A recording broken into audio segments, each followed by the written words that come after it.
हाँ दोस्तों, तो हम पढ़ेंगे भ्रष्टाचार निवारण अधिनियम 1988। ठीक है, तो इसमें 9 सितंबर 1988 को ये बना और इसी दिन जो है लागू हुआ। भ्रष्टाचार निवारण संबंधित विधि का समीकरण और संशोधन करने के लिए यह जो है अधिनियम है।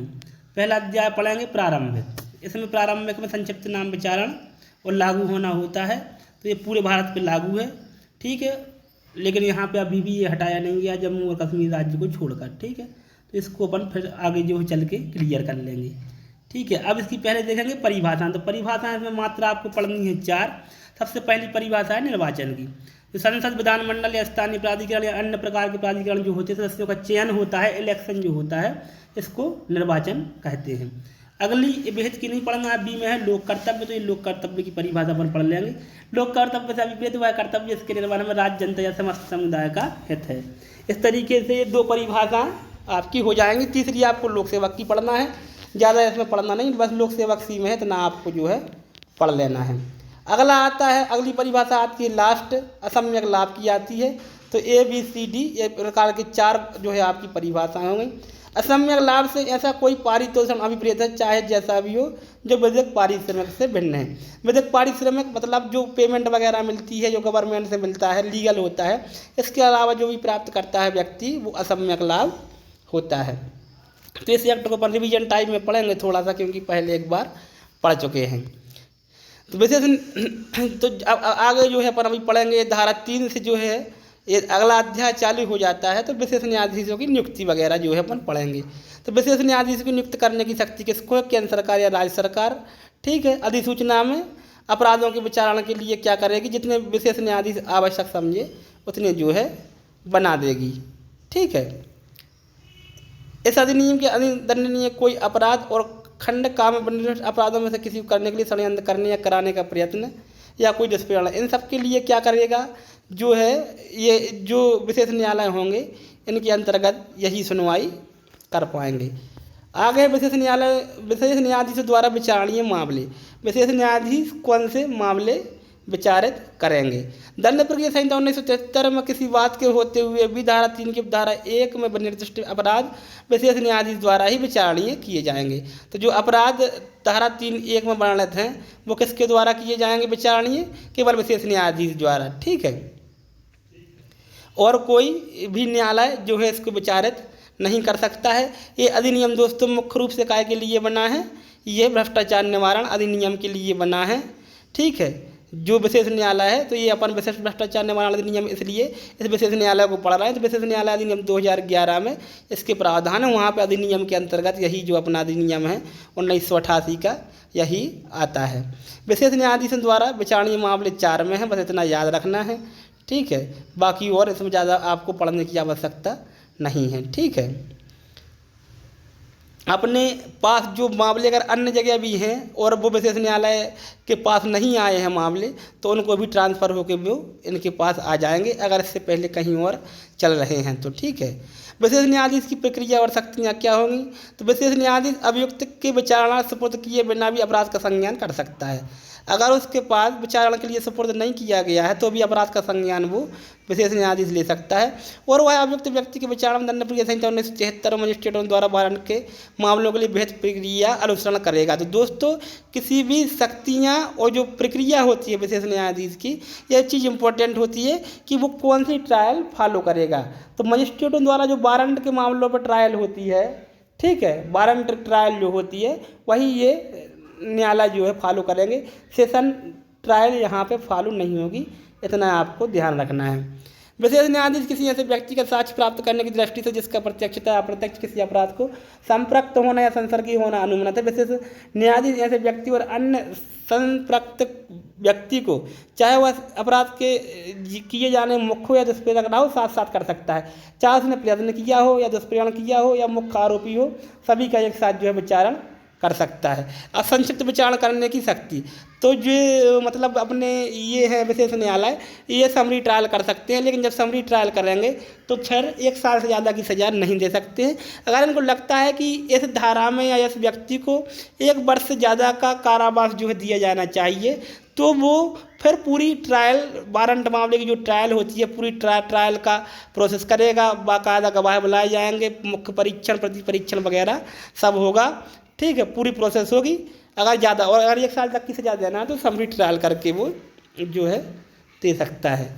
अपराध और शास्त्रियाँ अगला अध्याय आता है। तो धारा 7 है कि लोक सेवक द्वारा प्रति कार्य के लिए वैध पारिश्रमिक से भिन्न पारितोषिक दिया जाना। तो जब कोई लोक सेवक की परिभाषा बनने पहले पढ़ ली, सरकारी पद पर होते हुए है या रह चुका है, ठीक है, या रहा है या पद धारण किया है, ये सब चीज़ें इसमें आ जाती है केंद्र में या राज्य सरकार में कहीं भी, ठीक है।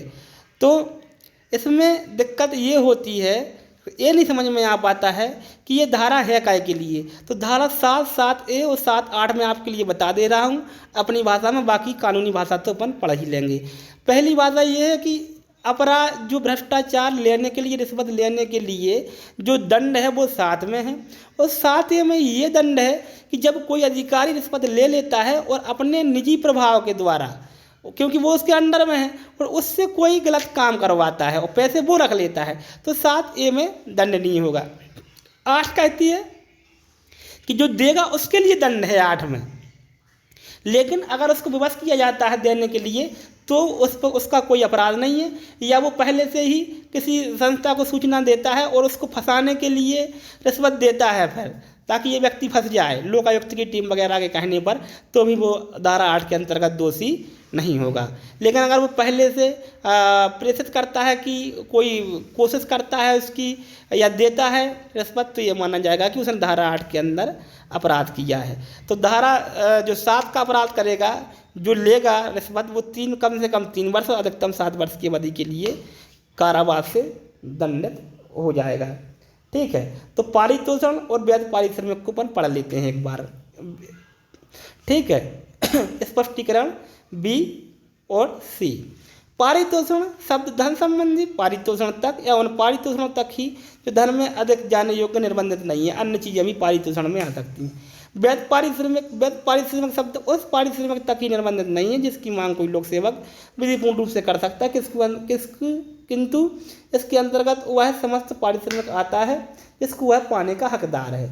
ये सब चीज़ें दोस्तों इसमें आ जाती हैं, ज़्यादा आपको यहाँ पे अब पढ़ने की आवश्यकता मेरे हिसाब से नहीं है, ठीक है। अब 7 का मैंने पहले ही बता दी थी, भ्रष्ट या अविधिपूर्ण साधनों द्वारा, भ्रष्ट या अविधिपूर्ण इलीगल मीन्स द्वारा निजी प्रभाव का प्रयोग करके किसी लोक सेवक को प्रभावित करके सम्यक लाभ लेना। किसी लोक सेवक को, जैसे कलेक्टर है, अब नीचे तहसीलदार से कुछ बोल दिया कि ये काम कर देना, वहाँ 5 लाख रुपए रख लिए, तो ये 7 का के अंतर्गत जो है भ्रष्टाचार हो जाएगा। 8 मैंने पहले ही बता दी थी आपको, 7 का मैं आपको दंड और बता दूँ, ठीक है। वही दंड है, कम से कम 3 वर्ष की सज़ा, अधिकतम 7 वर्ष की सज़ा, और जुर्माने से जो है दंड नहीं होगा। 8 में रिश्वत देने के लिए दंड है, लेकिन यहाँ पे मिनिमम सजा का प्रावधान नहीं है, अधिकतम 7 वर्ष की सज़ा है, ऐसा यहाँ पे प्रावधान जो है किया गया है। तो दोस्तों यहाँ पर ये चैप्टर जो है समाप्त हो जाता है। यहाँ से अब 2 धाराएँ जो हैं वो वाणिज्यिक संगठन के बारे में है, व्यापारियों के व्यवसायी संगठन के बारे में धारा 9 और 10 बात करती हैं। तो बहुत अच्छी तरीके से इसको आप देख लेना। किसी वाणिज्यिक संगठन द्वारा किसी लोक सेवक को रिश्वत देने से संबंधित अपराध, जहाँ इस अधिनियम के अधीन कोई अपराध किसी वाणिज्यिक संगठन द्वारा किया गया है, वहाँ ऐसा संगठन जुर्माने से दंडनीय होगा। जब कोई संगठन है तो संगठन को सजा तो दे नहीं सकते हैं, तो उस पर जो है जुर्माना लगाया जाएगा, ठीक है दोस्तों। इसके लिए और धारा 9 है, जो धारा 9 थी, जुर्माने की बात करती है, लेकिन जो इसका मुखिया होगा, हेड होगा, जिन लोगों ने बातचीत की, ठीक है, और रिश्वत दी है, तो एक प्रकार से 8, 9, 10 रिश्वत देने के लिए दंड है। 8 सामान्य व्यक्ति के लिए है, 9 वाणिज्यिक संगठन जब रिश्वत देता है तो उसके लिए जुर्माने की बात करता है, और 10 कहती है कि जब कोई व्यक्ति जो वाणिज्यिक का हेड था, प्रबंधक वगैरह था, तो वो देता है तो उसके लिए सजा का प्रावधान है। तो मिनिमम 3 साल और अधिकतम जो है 7 वर्ष की सजा का प्रावधान यहाँ पे किया गया है, ठीक है। ये 3 वर्ष 7 वर्ष यहाँ पे आप जो है देख सकते हैं, मैंने अंडरलाइन किया हुआ है। आगे आते हैं 11, लोक सेवक जो ऐसे लोक सेवक द्वारा की गई कार्रवाई या कारोबार के संबद्ध व्यक्ति से प्रतिफल के बिना असम्यक लाभ लेता है। तो इसको आप बहुत अच्छे से समझ लीजिए बहुत आसानी से समझ में ये नहीं आती है। तो जब लोक सेवक कोई होगा और ऐसे लोक सेवक द्वारा की गई कार्रवाई या कारोबार के संबंध में, ऐसा नहीं कि उसका किसी व्यक्ति से लेना देना नहीं है और उसने उससे असम्यक लाभ ले लिया बिना प्रतिफल के, उससे कोई सेवा ले ली या कुछ ले लिया तो वो दोषी हो गया।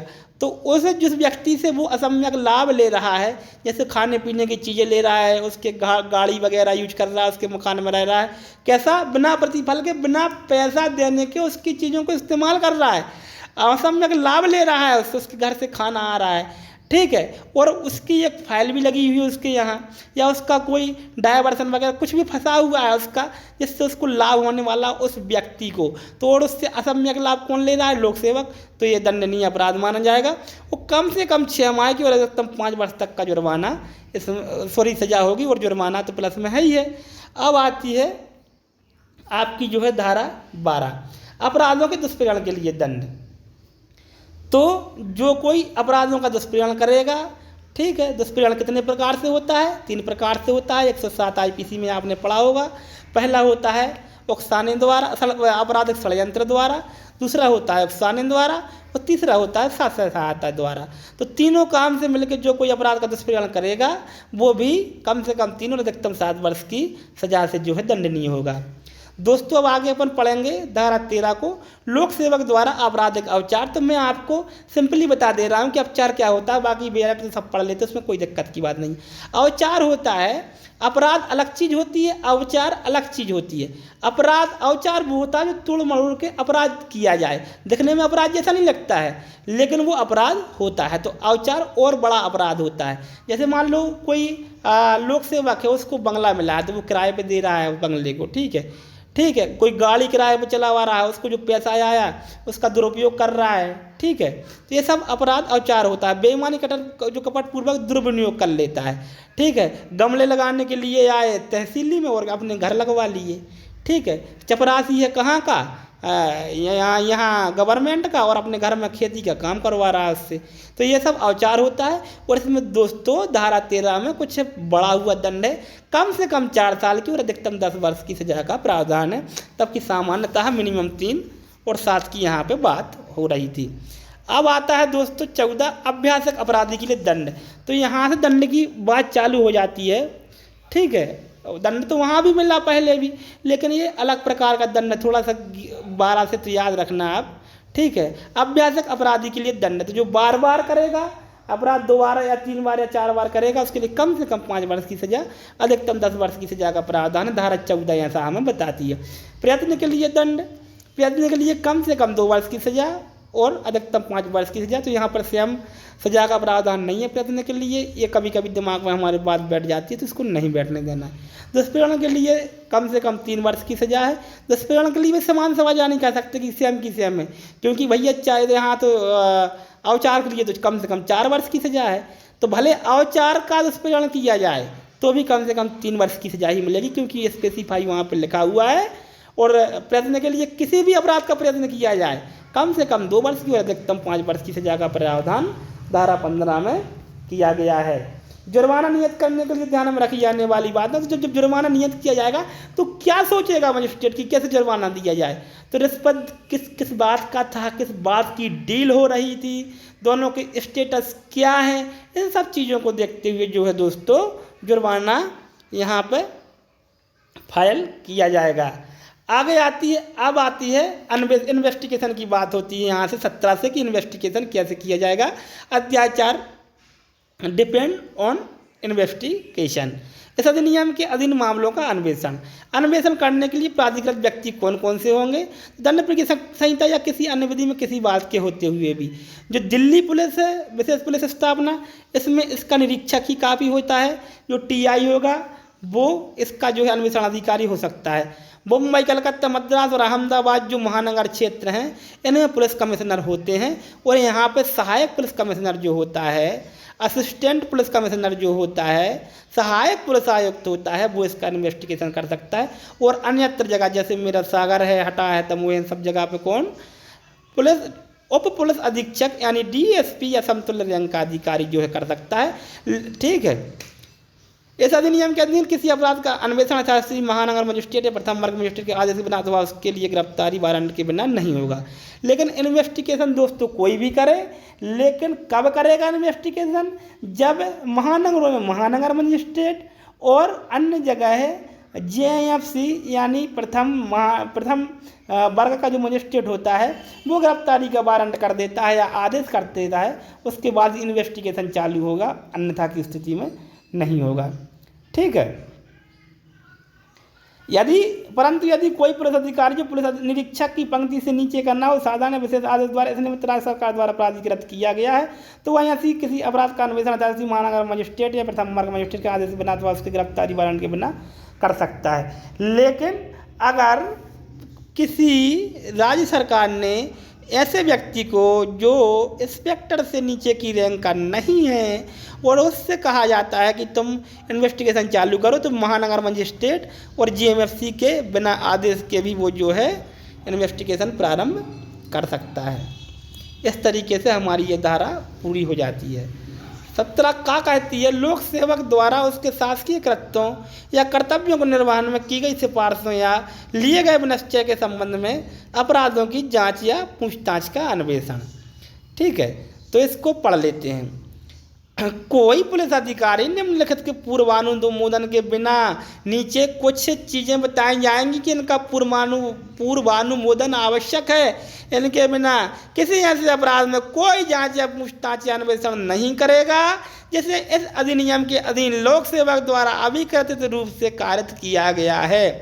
जहां ऐसा अभिकथित अपराध लोक सेवक द्वारा उसके शासकीय कृत्यों कर्तव्यों को निर्वहन में की गई सिफारिश में लिए गए निश्चय से संबंधित है। किए गए कृत्यों कर्तव्यों के निर्वहन में की गई सिफारिशों के लिए निश्चय सिफारिशें की हैं, ऐसा कर दो, ऐसा कर दो, ऐसा कर दो, तो किस किस की परमिशन लेना पड़ेगी?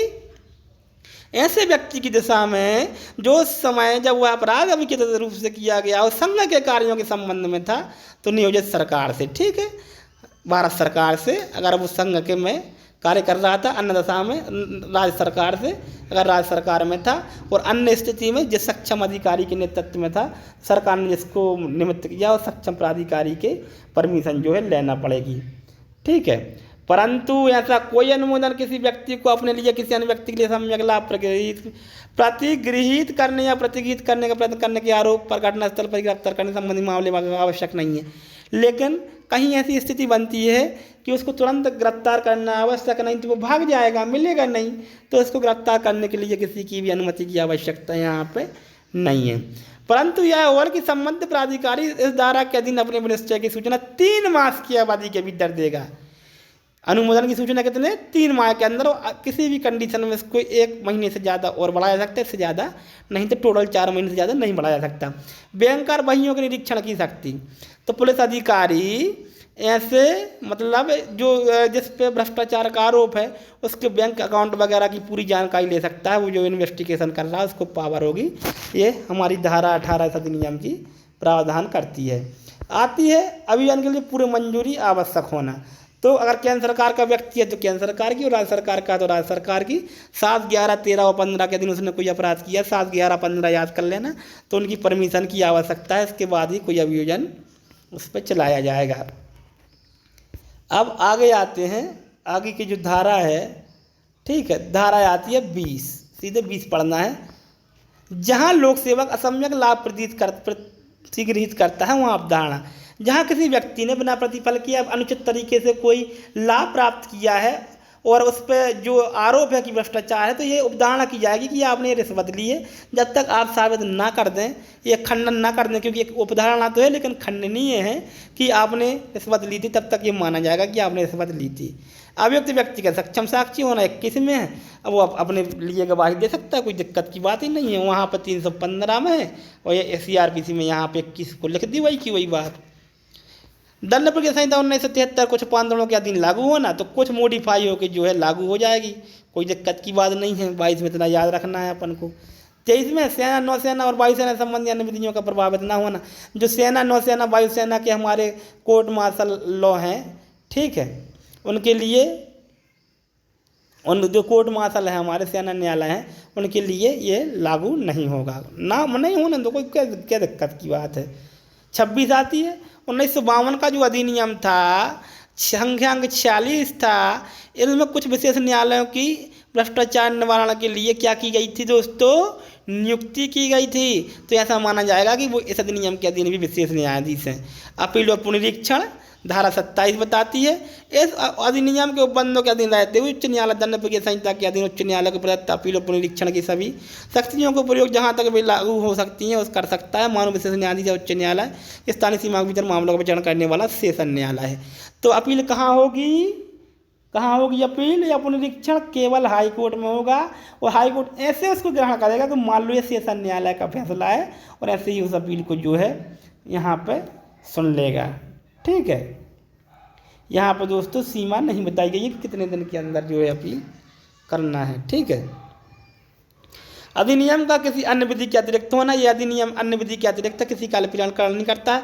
अगर कहीं और कोई सजा का प्रावधान है तो वहाँ पे वो अलग मिलेगी। ठीक है, 29 कहती है 1944 की अध्यादेश अंक 38 का संशोधन, इसको देख लेना, कोई दिक्कत की बात नहीं है। 29 एक वेरी इंपॉर्टेंट, नियम बनाने की शक्ति केंद्र सरकार को है। ठीक है, और निरसन और व्यावृत्ति तो भ्रष्टाचार निवारण अधिनियम धारा 30, ठीक है, 1947 के द्वारा निरसित किया जाता है। और विधि संशोधन अधिनियम 1952 में निरसित किए जाते हैं। ठीक है, तो इस तरीके से 30 धाराएं दोस्तों हमने इसमें पढ़ी और ये अधिनियम हमारा जो है पूरा होता है, भ्रष्टाचार निवारण अधिनियम 1988। तो दोस्तों अंत तक वीडियो देखने के लिए बहुत बहुत धन्यवाद।